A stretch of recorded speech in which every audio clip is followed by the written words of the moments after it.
Hello and welcome to another episode of Low Tech Health. Let ourselves translate expert knowledge. Today is Meatless, Eatless Mental Mushroom Monday, and the men are mowing as much as they can because today we're talking about makeup. This whole week we'll be talking about those two words. Make up. Many different contexts. And today we'll be discussing how makeup is really disappearing in COVID times. Because there was this social need and compulsion for women, some men, but mostly women. And it's been something that's pulled the sexes apart. Because men don't have to do this. You don't know how much earlier we have to wake up and how tricky and much pressure it is to be pretty all the time. You don't know what we have to do just to make sure that you don't kill all of us. Face paint, war paint starts to make me think I'm being tricked into something that's a battle instead of a heart-to-heart, which has to be where we are now. Because this part of our little monkey mind, our little face, is hidden. And if you're wearing makeup, you're soiling your mask. And if you've soiled your mask, you have to get a new one. And you know what that really means?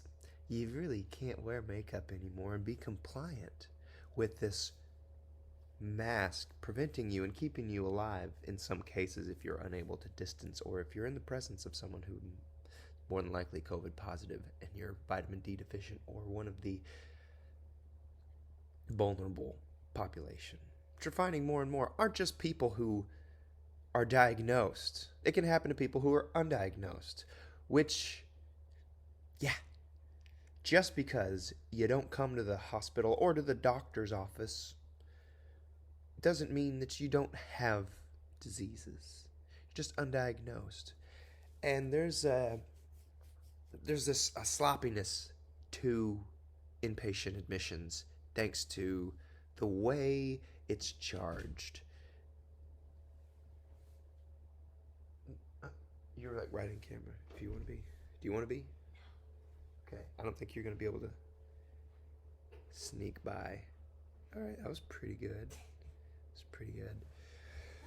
So there's this shoddy kind of false makeup happening in a lot of issues in inpatient admissions when there gets to a point of medical futility of continuing to treat a patient who is full code, as we talked about in prior episodes. The treatment of your critical illness is not entirely based, but partially based off of a code status. If you're full code, we will do compressions. We will continue to do everything.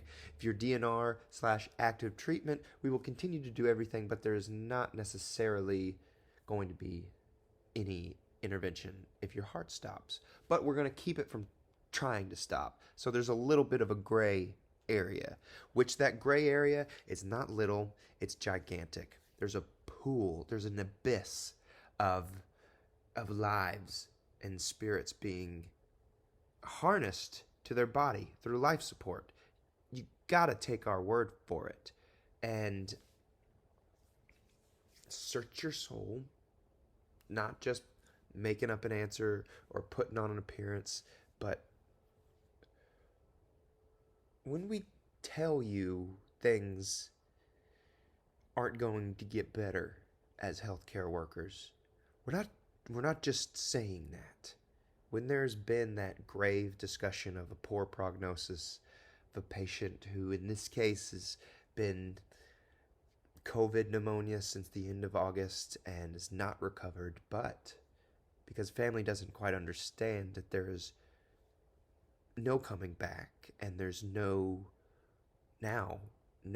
brain firing except a corneal reflex. The man doesn't even gag anymore. He can't even gag, which is indicative of an upper brain stem not getting perfused well. He's not in there. It's not him. And this is not just one patient. This is many, many waves and waves in an ocean of patients who need to be brought home. on hospice, which is a dirty word. But you know what else is dirty? Makeup soiling your mask. Looking pretty. Doing the right thing and saving lives.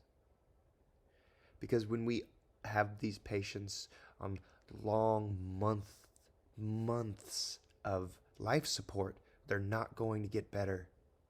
We can't treat little Tom, Dick, and Harry who had a heart attack, or your brother who had a car accident. We could fix him, we could help him, but there's no beds. Because you think we're making it up. You gotta trust us. It's dark in there. It's real dark. All the lights on. It's dark. I love you. I'll see you tomorrow on Let's Talk Tickers on Taco Tuesdays, where we talk making up extra stuff to do for the nurses.